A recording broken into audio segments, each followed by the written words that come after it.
आप सभी का स्टार चैनल में स्वागत है। आज हम अध्याय 2 का दूसरा भाग पढ़ रहे हैं।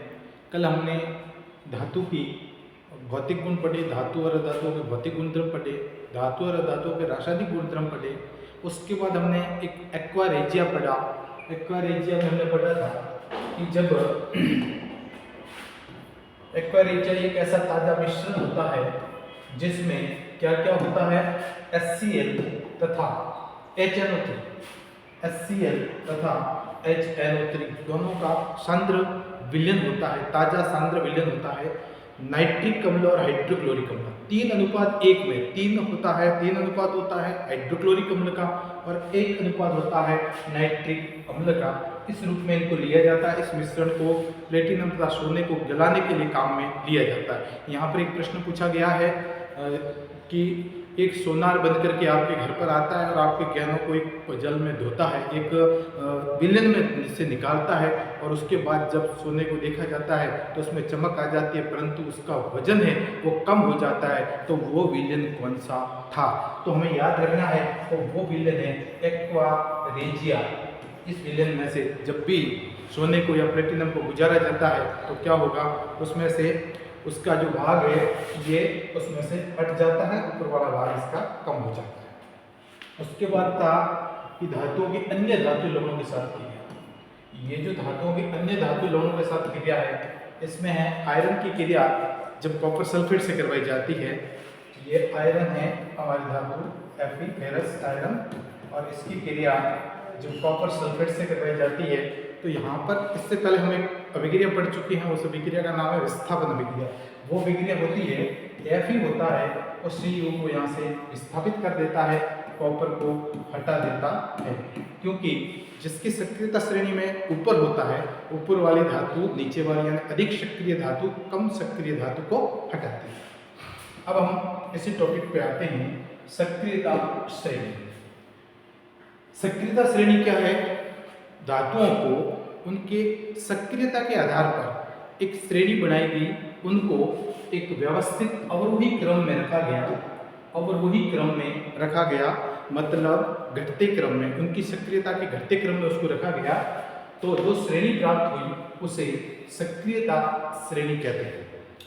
सक्रियता श्रेणी बहुत ही इम्पोर्टेंट है। सक्रियता श्रेणी का उपयोग जितनी भी रासायनिक समीकरण अभिक्रियाएं हुई है उन सब अभिक्रियाओं में इसका उपयोग होता है। सक्रियता श्रेणी में हमारे पास सबसे अधिक सक्रिय धातुएं ऊपर की ओर दी हुई है, बीच में मध्यम सक्रियता वाली धातु हैं और अंत में सबसे कम सक्रिय धातु है। तो सबसे पहले पोटेशियम धातु है, जिसको पोटेशियम सबसे अधिक, उसके बाद sodium, calcium, magnesium, aluminium, zinc, iron, lead, hydrogen. इसके अलावा हमारे पास कॉपर, कॉपर के बाद उसके अलावा हमारे पास आता है मर्क्यूरी, सिल्वर और गोल्ड। अब हमें यह समस्या आती है कि इन सक्रियता श्रेणी धातुओं को किस प्रकार से एक क्रमबद्ध तरीके से याद रखा जाए। तो इसके लिए हमारे पास एक कोडिंग बनाया था, उस कोडिंग को याद रखना है, वेरी इंपॉर्टेंट है।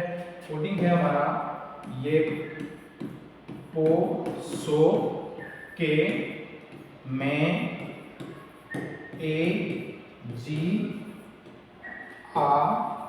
ले हा को सी गो। ये हमारी सक्रियता श्रेणी का सभी धातुएं इसमें आ गई।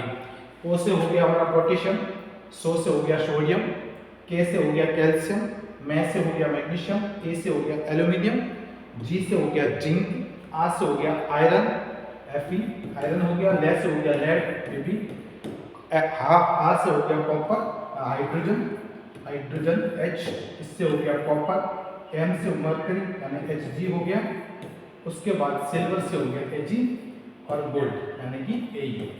तो यहाँ पर हम एक कोडिंग याद रखनी है, इसको कंटिन्यू पोशो के में AG आले हा को म सी गो। ये हमें इस एक कोडिंग की तरफ इसको याद करना है तो पूरी सक्रियता श्रेणी हमें याद हो जाएगी।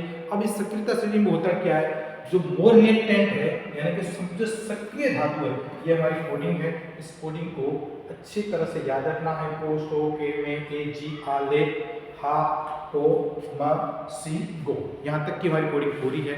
अब इसमें जो मोर रिएक्टेंट मेटल्स हैं वो सबसे ऊपर की तरफ है, जो अधिक सक्रिय धातु हैं वो सबसे ऊपर की तरफ है तथा कम सक्रिय धातु हैं वो नीचे की तरफ है। तो इसका सीधा सा फंडा यही होता है कि जो अधिक सक्रिय धातु हैं वो कम सक्रिय धातुओं को हटाती है, अधिक सक्रिय धातु होती है वो कम सक्रिय धातुओं को हटाती है।